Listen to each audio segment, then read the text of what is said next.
contradiction. Can't both be false. And so,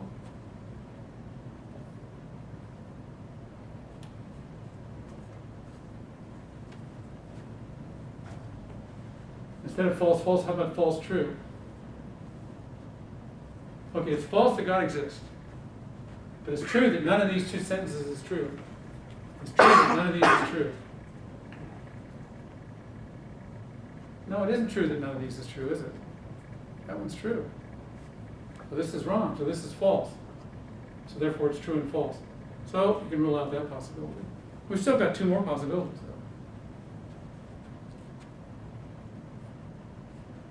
though. True, false, and true, true.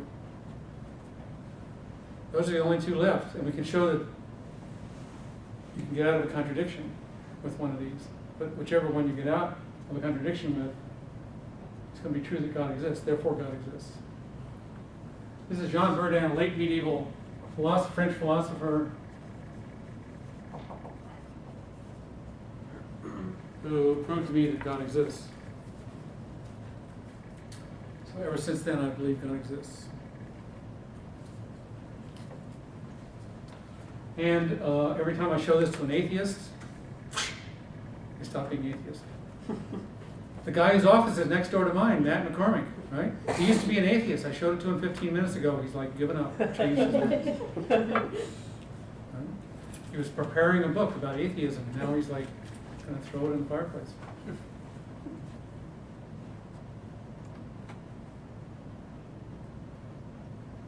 I mean, if you think logically, God's got to exist, right? So what's with McCormick that he can't see this? Because he really hasn't given up. I was just in a meeting with him at 3 o'clock. Thinking about offering a seminar on theism and atheism. You know, which side he's on.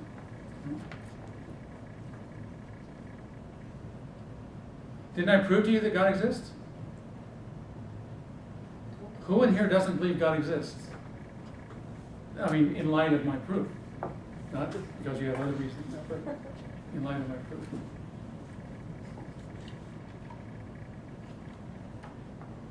Go for it. If you use the same logic, you can also prove that God does not exist. If you change the first sentence. So I changed this sentence from God exists to God does not exist? Okay, that proves that too, right? All right, so I found this is exactly what you need. Dowden has made one of the greatest contributions to intellectual achievement ever. He's come up with a universal proof machine that can prove anything. Wouldn't you like to have one of those? Professor says that's not right. You say, let me put it in this little box right here, my Dowden box. And you can prove to your professor that it is right.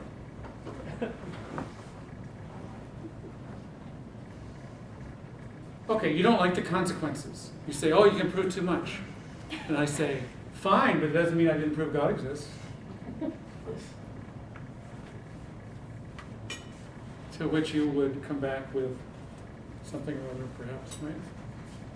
It was just based on how you worded it and which sentences you used in order to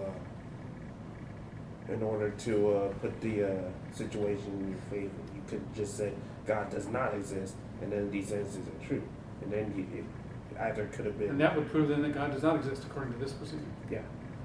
And you're unhappy with that? I'm giving you the power to prove anything you want. Are you, or are you really just giving me the power to prove anything I want using your method that will only skew the results in your favor? Or your favor. I mean, you know, we could be in this together. We could sell these things. Yeah, you should be suspicious of something that allows you to prove anything. There's got to be some trouble somewhere. Okay. Now, believe it or not, the world's experts don't know what the trouble is. This is an unsolved problem in the field of philosophy and logic. This is Dowden's putting to use the liar paradox for devious uses, or in this case, theological uses. Okay. Let me show you some other versions of the liar paradox. If I say the next person is telling the truth, and that's person one, say, and person two says, like, think of these people standing in a line somewhere. The second person, the next person, says that the next person after him or her is telling the truth. And third person says, yeah, and the next person after me is telling the truth too. And the first person says, the first person is lying.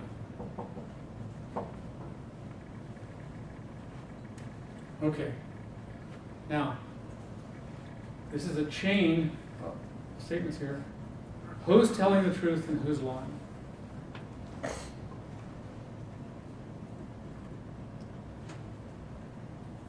Well, they're all telling the truth, right? Can't this be true, and this be true, and this be true, and this be true? What's wrong with that? Because the first person isn't telling the truth. The first person is saying the next person is telling the truth, and the last person is saying that the first person lied. So by using that logic, the first person is not really saying anything except what the other person's saying. And since the first person, since the last person is saying that the first person didn't really say anything, one could say that he's lying about what he feels the first person thought is the truth. I think you're onto something, but do you really want to say they're not saying anything? Because suppose I walk up to you and I say, you're lying. Are you going to say, no, I'm not saying anything? No, you're going to get upset. You're going to hit me in the face, or you're going to walk away or something. Right? Or you're going to say, I am saying something. It's going to be like, what are you saying? You know, right? So, isn't this person really saying something?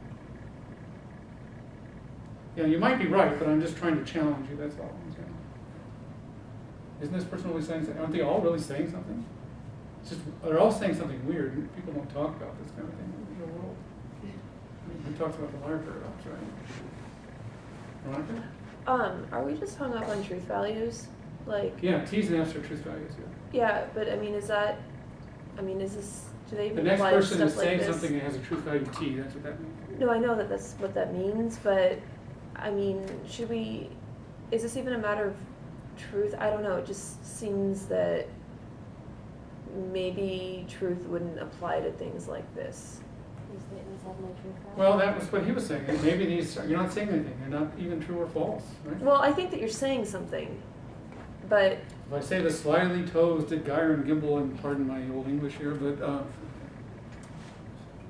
that's nonsense. I'm not saying anything. Well, I mean, does yeah, it- noise is coming out of my mouth, but in your sense, I'm not saying anything, right? well, I would say that you said something, but it might not have a truth value at all. Yeah, okay, so it's neither true nor false. A lot of people react like that. Or maybe the last person is like making a reactionary response. The first person says that the next person's telling the truth, but the last person is saying that the first person is lying because it's possible the second person was actually making a lie and the first person was trying to vouch for it, knowing full well that it was a lie.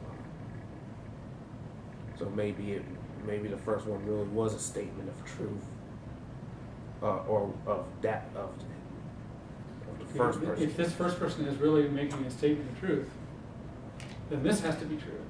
Yeah. But if that's true, this has got to be true. If that's true, this has got to be true. But if this is true, this has got to also be false. By lying, I mean says something false. So we've got another version of the liar paradox. This is called the liar chain. And you can imagine it being a 77-member chain instead of a 4-member chain. Right? Now let's talk about Max. Anybody know Max?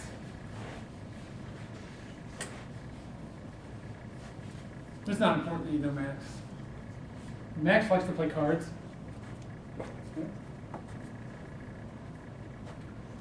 Max he's playing poker. He has a 3 of clubs. And this sentence is false. Suppose somebody says that.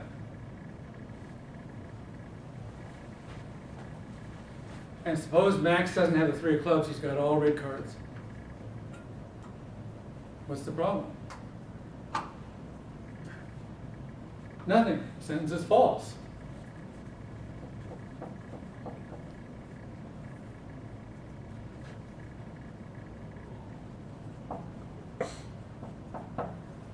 For this sentence. If Max doesn't have the 3 of clubs, then the sentence is false, right? But suppose he does have the 3 of clubs. That's the problem. Suppose Max has the 3 of clubs, then is the sentence true or is it false?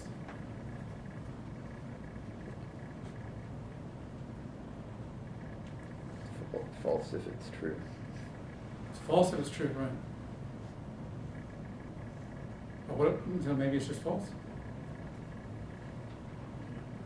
So, okay, yes, it's false if true. And it's true. False if true. But couldn't it be just be false?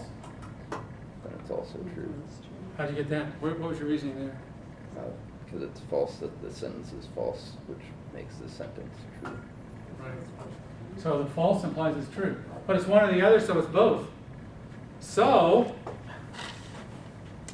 if 3 of clubs, then you get the liar paradox. You can carry out the reasoning of the liar paradox, right? Which we just got here. So this, whether this sentence is paradoxical or not, or whether it leads to a paradox, is contingent on whether Max has got the 3 of clubs or not. You can't just say the sentence is like paradoxical. No. It only leads to a paradox depending on the way the world is in the card game. So this is called a contingent liar sentence.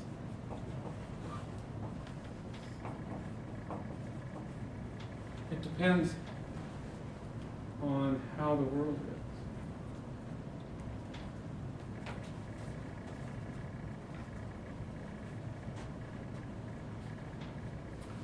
Okay, now, another friend of mine, a guy named Ludwig, also teaches at Cambridge, 4 years ago, before you were born, says, to all the liar paradoxes, why all the fear and loathing in Las Vegas? Or whatever city you're in this case, Sacramento, California. Anybody know Ludwig's last name? Wittgenstein. Wittgenstein, right.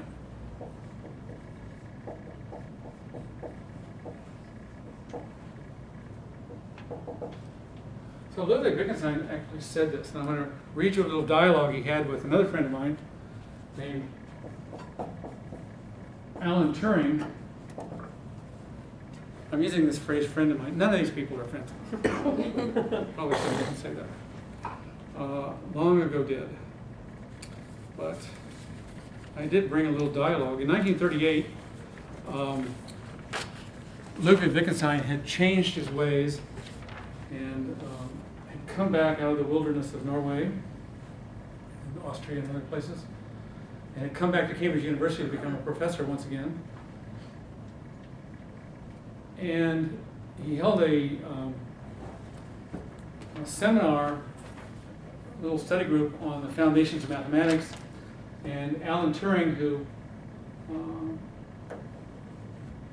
was a famous guy down the hall, came to the seminar. Anybody know who Alan Turing is? He wasn't just an ordinary student in class, he was a special guy. Didn't he develop computing? Yes, he's the father of computing, of the theoretical way computers should work, Turing machines. He invented. And he also did something very good for British intelligence. He had loose lips, sinks, how does that go, or what did he do? Loose lips sinks ships. Yes. And what did Wittgenstein do? Or I'm sorry, what did Turing do? Getting all confused. he broke the code, the Japanese code by which they, and maybe also the German code, by which the military communicated with their submarines far, far away. So the British could know in real time what was going on. They oftentimes knew what the submarine commander was going to do before the submarine commander himself knew what he was supposed to do. And that led to a shortening of World War II.